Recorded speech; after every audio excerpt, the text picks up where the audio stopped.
Welcome back to my channel, where we dig beyond the headlines, beyond palace walls, and beyond the carefully polished royal image, into the stories that reveal what's really happening behind the scenes. Today, we're exploring one of the most surprising and complicated royal dynamics of the modern era: Sarah Ferguson, Fergie, and her former husband Prince Andrew. They've been divorced for nearly 3 decades. They lived together long after. They raised their daughters side by side. They laughed through scandals. They survived being pushed out of royal circles. Even when the world turned against Prince Andrew, Fergie stayed close. Until now.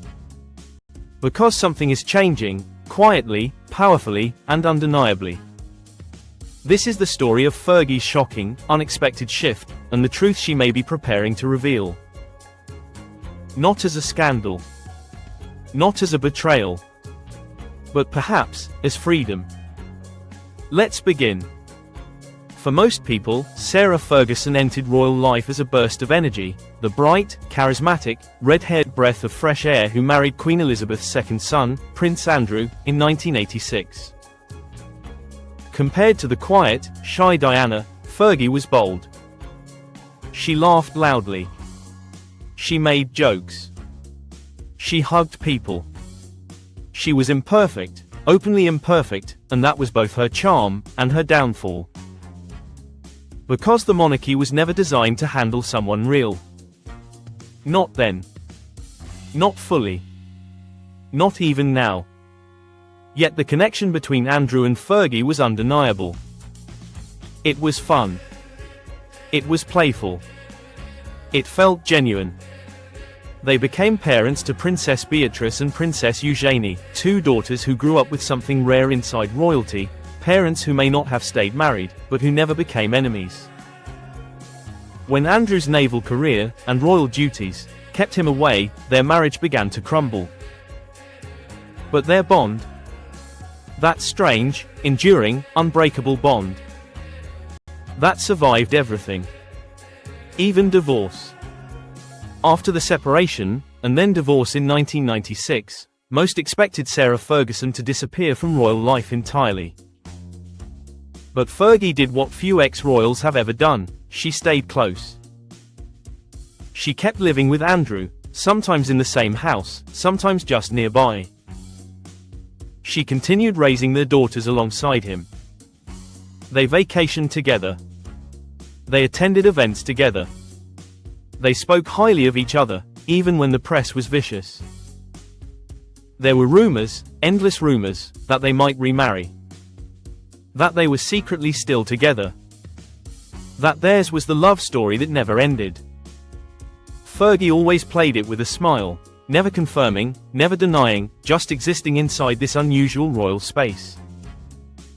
One where she had no title, but still had a presence. No royal engagements, but still royal access. No official role, but a deep, private position in Andrew's world. For decades, it worked. Until everything changed. In 2019, Prince Andrew faced one of the most serious crises ever to strike a modern royal. His association with Jeffrey Epstein, a convicted sex offender, became the center of international scrutiny. Andrew denied any wrongdoing. He spoke publicly in a BBC interview, which only deepened the controversy. Soon after, he stepped back from public royal duties. And the spotlight grew hotter. Questions intensified. Pressure mounted. Royal doors quietly closed behind him. But through it all, Fergie stood by him. She defended him publicly. She attended events at his side. She issued statements calling him a good man, a good father, a person wrongly judged. For a while, it looked like nothing would ever shake her loyalty. But something happened, slowly, quietly, over the next few years. Not loud. Not scandalous. But visible. She began showing up to royal events, alone. When King Charles hosted family gatherings, Fergie was invited independently. Not as Andrew's shadow, but as herself.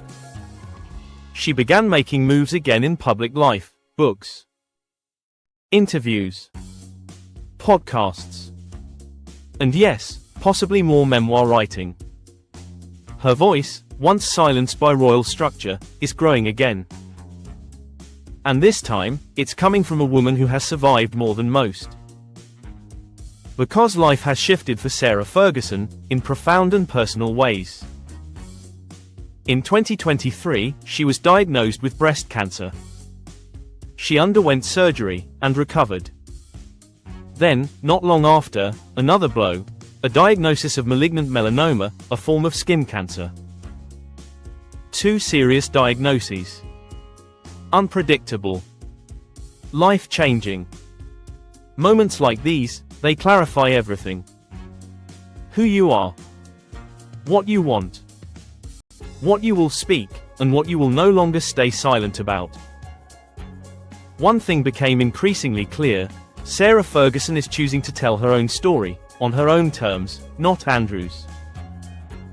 Not the palace's. Hers. But here's the twist: Fergie's shift isn't a betrayal. It's not an expose. It's not an attack. It is, instead, a reclaiming. Because for decades, her identity was tied to one man and one system. Prince Andrew. The royal family. The press that mocked her. The scandals that followed her. The jokes, the headlines, the Fergie the failure label that stuck for years. But now, she is stepping forward as someone else entirely. Her new projects, including possible future memoir installments, signal something powerful. She's finally ready to speak without holding back. But what does that mean? Will she share what it was really like to be inside royal life? To be rejected by it, then halfway invited back in. To support Andrew through his darkest moment, while facing her own. She has not promised revelations. But she has promised truth. And that is a truth the royal world is never comfortable with. Let's talk about what's not happening, because that matters just as much. Fergie is not publicly denouncing Prince Andrew. She is not criticizing him. She is not revealing secrets or accusations. In fact, she continues to speak respectfully of him. But she is no longer functioning as his shield. She's no longer stepping into every spotlight with him. No longer answering every question for him. No longer positioning herself as his automatic defender.